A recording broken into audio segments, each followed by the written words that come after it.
Hey guys, it's Dom, I'm back, and I wanted to talk to you about the Huawei event that just happened this past Monday. So, Huawei went to Barcelona, obviously, for MWC. MWC was sadly cancelled due to the COVID-19 fears. But that didn't stop Huawei from putting on their announcement, hands-on demo, and everything else. They had satellite events in London and I believe in China as well.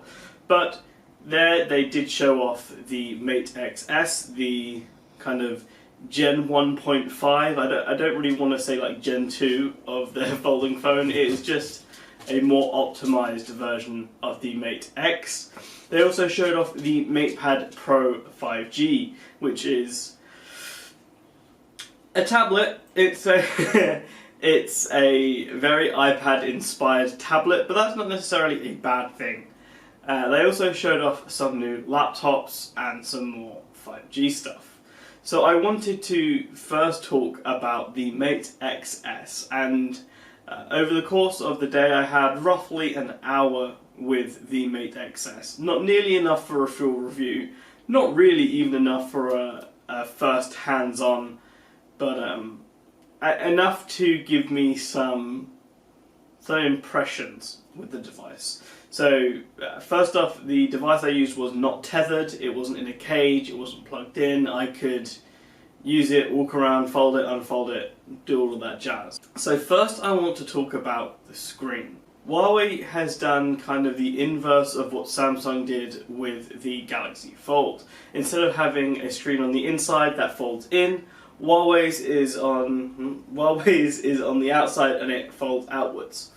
Now, there are still longevity concerns. We don't know how well this is going to last, especially when you put something that is a relatively soft plastic in your pocket. We all know the dirt and the lint in your pocket is pretty disgusting. Usually there is a lot of silica just because and silica is scratchy stuff.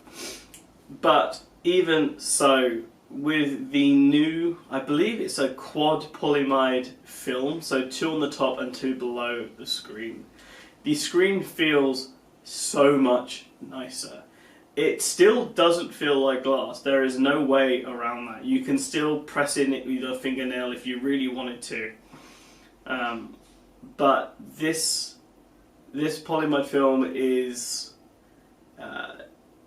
harder to scratch, and it also retains its shape a bit better. So even with the original Mate X, the crease in between the display was actually pretty hard to see unless you were actively looking for it, but it was still there. On the Mate XS, unless you were like running your finger over it or you had the screen slightly bent, it was almost impossible for me to actually see the crease, even when I was like turning it at angles. The new films they've put on have been able to stretch the display and keep it taut enough that the crease isn't really much of an issue, so I really like that. Next is the hinge. So Huawei have changed their Falcon Wing hinge, I believe it's called the Falcon Wing hinge, to be honest, I don't know exactly what they've done.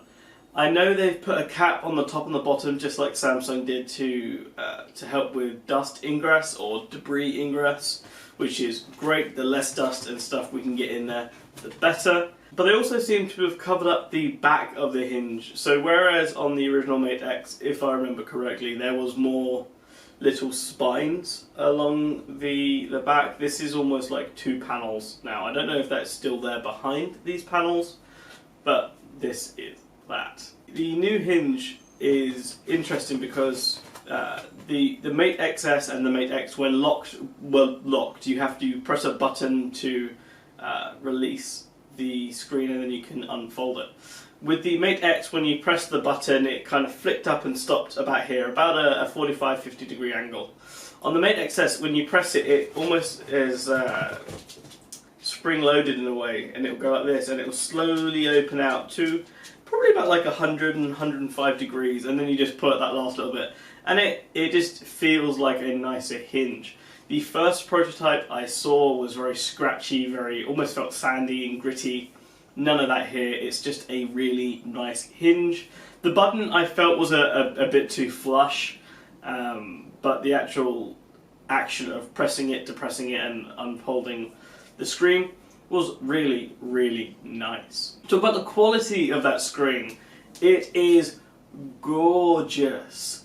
So there were reports originally of it being a BOE OLED display. I don't know if that is still true. I remember the original Mate X was BOE. Off the top of my head, I cannot remember the resolution, but it'll be somewhere around here. But when closed, you have a 6.8-inch screen on the front, you have a 6.6-inch narrow screen on the back, and when it is completely unfolded, you have an 8-inch 8:7 aspect ratio screen. So basically, it's a square. It looks really, really nice. So I opened up the web browser and the news app and had two side by side, and it basically just looked like I had two phones side by side. It's a really, really nice display. There was a slight green hue on lower brightness levels, which is pretty common for anyone that's not a Samsung OLED. What about the internals? So obviously the original Mate X came out last year, so it had last year's specs. This is obviously not that. So the Mate XS has the Kirin 990 5G. There is 4 Cortex A76s, 4 Cortex A55s, built on TSMC's 7nm Plus, which is their EUV node, which is great. And the Kirin 990 5G has the Beilong 5000 modem on die. Surprisingly for me though, the Mate XS only supports sub-6 5G. The Beilong 5000 does do millimeter wave and sub-6, so this is obviously a conscious choice. I don't really care all that much because I honestly don't think millimeter wave 5G is ready yet. But hey, there are going to be people that are annoyed about paying €2,500 for a phone and it doesn't have both forms of 5G. There is 8 GB of RAM, 512 gigs of internal storage. There is a nano SIM slot and the Huawei Nano memory card on the top edge. So you can expand that. I believe the highest capacity one is 256 gigs. So you can have a 768 GB phone if you really, really hoard all your media, I guess. And cameras. Lastly, the cameras on the Mate XS are a strange mix between the P30 Pro and the Mate 30 Pro. So you get the main 40 megapixel camera of the Mate 30 Pro, and the P30 Pro. I guess they're the same camera. You get the ultra wide of the P30 Pro, and you get the zoom of the Mate 30 Pro. So you get the 3x optical zoom, the 12 or 16 megapixel ultra wide. Again, the camera specs will be here, and the 40 megapixel standard lens, as well as the 3D time of flight lens for whenever someone figures out what to do with a time of flight lens. And then there is the battery. Each side of the screen has half of the battery, or they have their own battery, but yeah.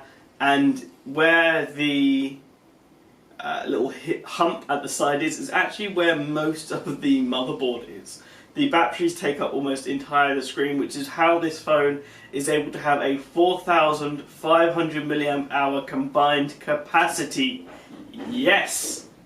And also the Mate XS is able to supercharge at up to 55 watts. Now this is just impressive. I have 40 watt supercharging on my P30 Pro and it is nuts. 55 watts of USB charging power is mind-blowing, and from what I understand, because the load is split between the two batteries, it doesn't even get that hot, so that's great, I guess. Anyway guys, I hope you liked my thoughts on the Huawei event, the Mate XS and the MatePad Pro 5G. I will be here for a long time. I've been Dom. You can get me at mobile_Dom, and you can find the site at mttfeed. I'll see you soon.